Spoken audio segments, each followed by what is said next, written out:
If you are a long investor in government bonds and high-grade corporates, you've been given a wonderful gift. Take advantage of it. Sell it.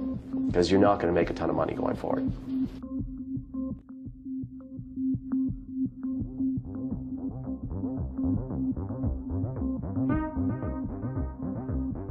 So you don't think it's dangerous to potentially raise the dollar further than it's already risen against the euro and the yen? No, I do think that the currency is going to do what it's going to do, regardless of the yield ultimately on the Fed funds rate. And the reason it's going to do that is because of the fact that we're seeing all this buying of the U.S. dollar from a safe haven perspective and the U.S. Treasury assets, and it's only going to continue.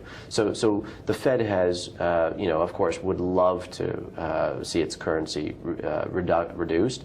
But just look at the relative value of the U.S. dollar. Where else are you going to see it? Look at, you talked about the Swiss franc. I mean, here's a economy that's trying to reduce its currency. It's done everything it can. It's reduced its interest rates to minus 0.75. So you are effectively losing money every single day by putting money in currency in the Swiss franc. You're paying for it. Yeah. And what's happened? The currency continues to rally aggressively because they've unpegged against the euro. The reason they pegged it in the first place because they saw the euro as a declining asset, of course, and they pegged to it. By unpegging it, you would assume that people should be taking money out of it, but because of the safe haven quality, right now people are paying a premium for that. In fact, they're willing to lose money for that. And in the United States, it's the same issue. It doesn't matter if interest rates are low or high, the currency is going to continue to appreciate because of this safe haven asset.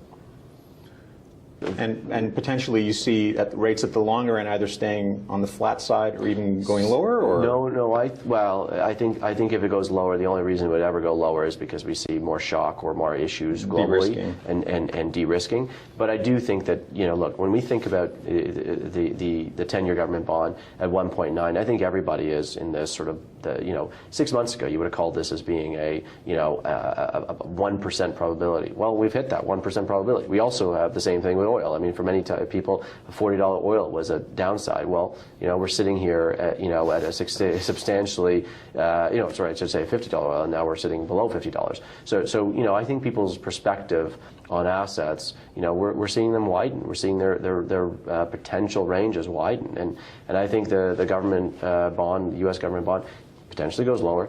I don't think that people are going to make any money anymore in 10-year government bonds. That's just my honest opinion. I just think that people have to realize that everything that's been given has been a gift. If you are a long investor in government bonds and high-grade corporates, you've been given a wonderful gift. Take advantage of it. Sell it. Because you're not going to make a ton of money going forward. Prudent.